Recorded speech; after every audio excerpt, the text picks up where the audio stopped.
In Afghanistan, a group of army trucks travels to the middle of nowhere to help a convoy that has been stuck on the road for a while. A staff sergeant angrily starts complaining about the waste of time, but this is just a way to tease his brother, who is also a soldier. While the staff sergeant fixes a truck, his brother tells him that they should be on the front lines and that they should join the Army Rangers. At first the staff sergeant isn't interested, but his brother reminds him they made a promise to fight together to change his mind. Suddenly a missile hits a truck, blowing it up and making everyone else fall back. Soon Taliban insurgents are opening fire at the convoy, so the soldiers rush to get their weapons and fire back.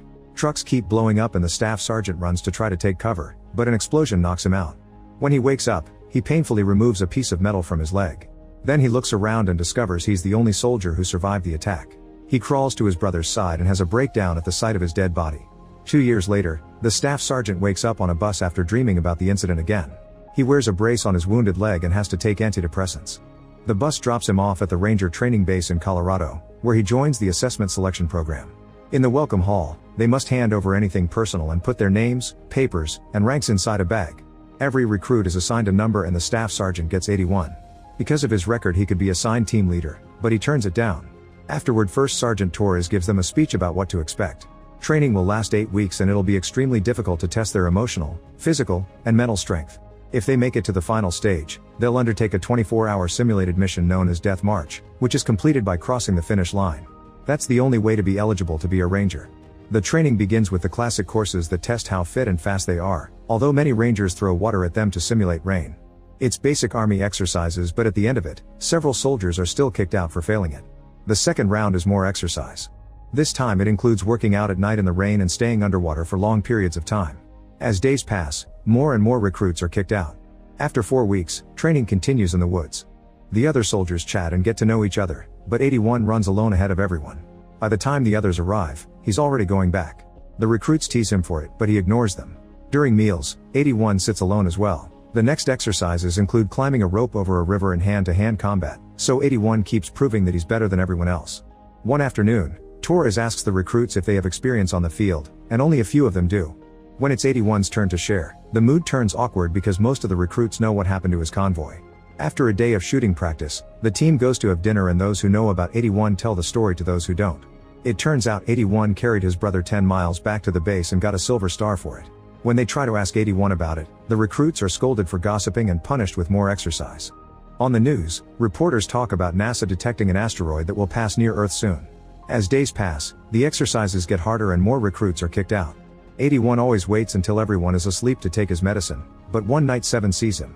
The next day during a break, 7 guesses the meaning of one of 81's tattoos but doesn't explain how he knows, leaving him confused.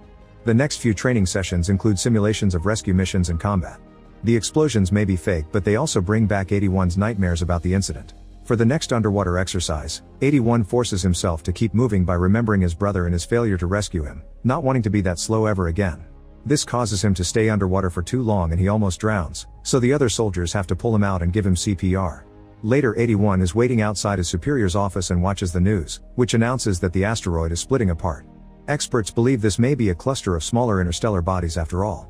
In the office, Torres and Sheridan advise 81 to quit because they're worried about his mental condition. He doesn't socialize and never got therapy after the incident. The sergeants think he's the most promising candidate, so they want him to quit instead of having to kick him out. After an initial outburst, 81 politely turns them down and leaves the office. When the inadequate recruits are kicked out, 81 thinks he's about to be kicked out. However, he's one of the few soldiers who has passed the course. Now the team has 30 minutes to gear up for the final test.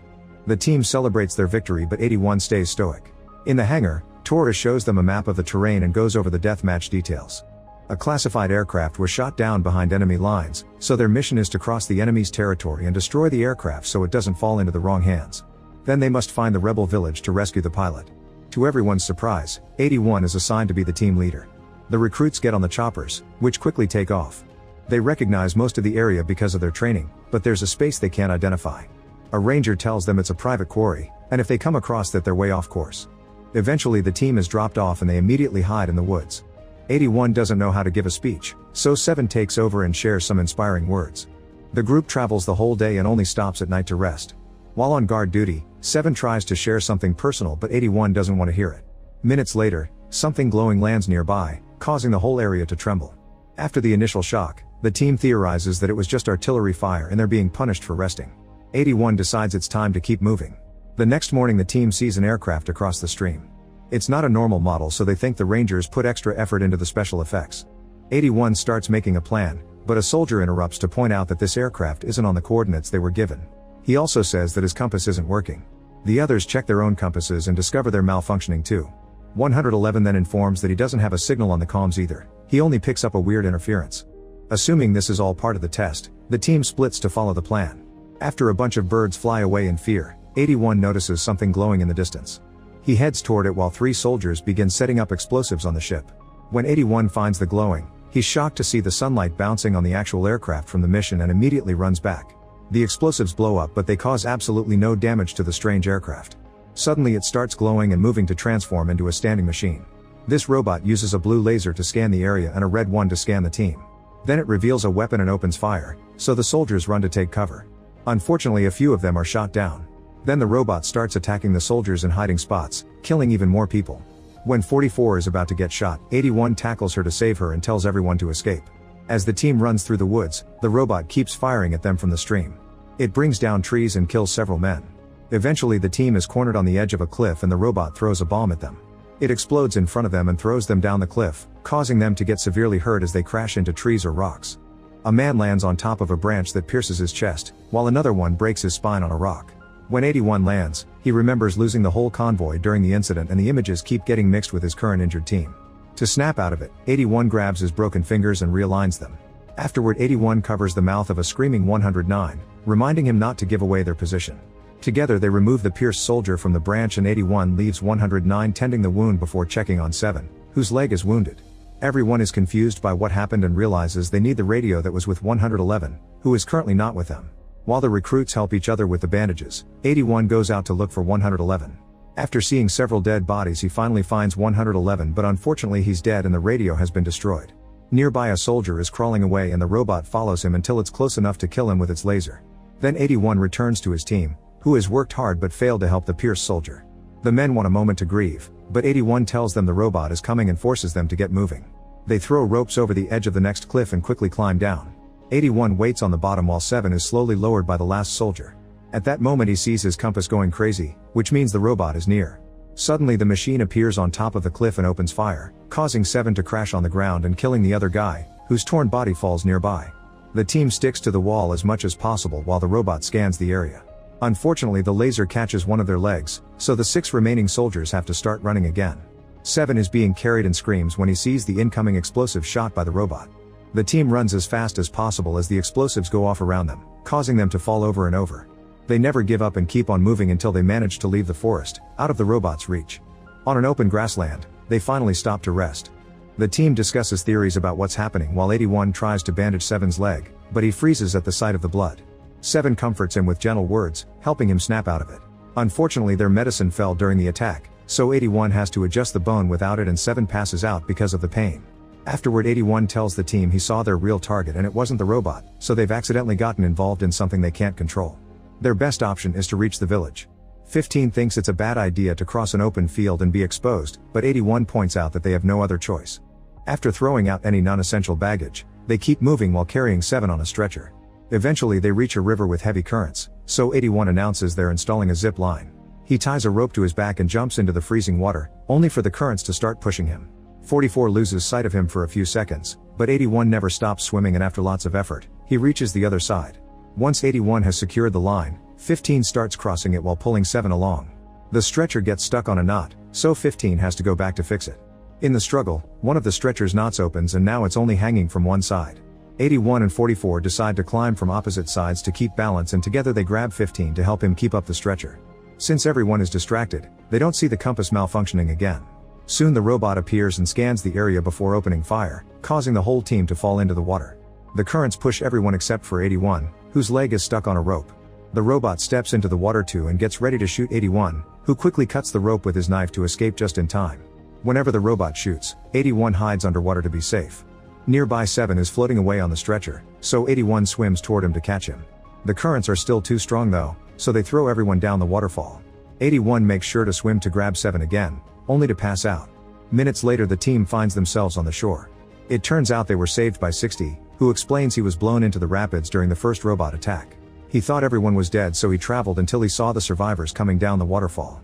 After seeing another body in the water, 81 announces it's time to keep moving. After hours of walking through the hills and the forest, 81 stops the team when he finds a trap. It's a rope on the trees connected to a flare, which means it was set up by their sergeants as part of the original mission. They dodge it and keep walking until they finally reach the village, only to discover it's been destroyed by the robot. The antenna is broken, explaining why comms don't work.